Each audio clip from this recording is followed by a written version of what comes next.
Turning our attention now back to the two large wildfires burning in LA County. The fires killing dozens of people, destroyed thousands of buildings. The largest of the two fires is the Palisades fire. And as of the last update, it has burned more than 23,000 acres. Containment is up to 21%. Meanwhile, the Eden fire has burned more than 14,000 acres. Containment there at 45%. The family of one of those killed in the Eden fire has now filed a wrongful death lawsuit against Southern California Edison. Here's a look at the destruction left behind. This is Altadena.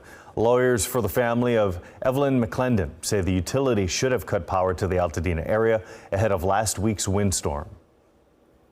On January 3rd, they had alerts telling them that they needed to de-energize the power.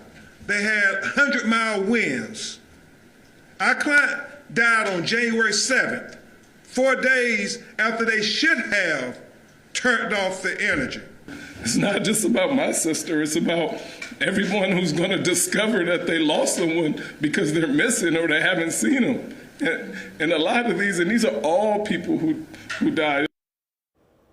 Southern California Edison has not responded to the lawsuit, but the company's CEO has said that they followed established protocols on power safety shutoffs. The cause of the fire is under investigation. Meanwhile, House Speaker Mike Johnson has said he thinks disaster relief for Los Angeles should come with conditions. We followed up with a California member of the Republican majority, Rockland Congressman Kevin Kiley. KCRA3 Capitol correspondent Ashley Zavala spoke to Kiley to get a closer look at what exactly the Republican-led House might do, saying it doesn't sound definitive that strings would be attached to the LA disaster relief from the federal government. In the interview, Kiley said he's confident the aid is coming, and he gave us a possible teaser of action the House might actually take soon on state leaders separately from the wildfire relief. Right now, I don't know that anytime soon we would see any kind of oversight hearing on Governor Newsom's administration and even Los Angeles in their handling of this. I wonder, is that something that there in the House you all might be discussing, any kind of oversight hearing? Because, I mean, this is America's second largest city that is on fire. I don't think I'm at liberty to break any news right now, but I just say keep an eye on your inbox here very soon. An oversight hearing like that would mean California's Democratic leaders would be summoned to Capitol Hill to answer questions from the Republican-led House. All of the destruction from the wildfires in LA County is now triggering some painful memories for other fire victims. It's been more than 6 years now since the Camp Fire burned more than 153,000 acres in Butte County and killed 85 people.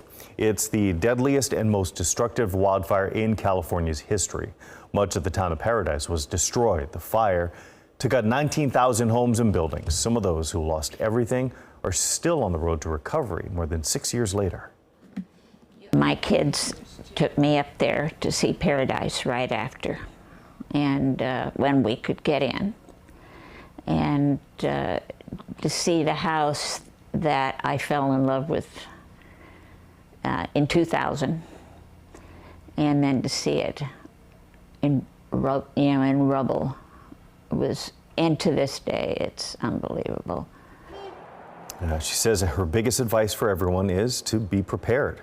As for those who've already lost everything, she says there's no words or amount of time that can heal that hurt. She says she is still taking it one day at a time. Even 6 years later.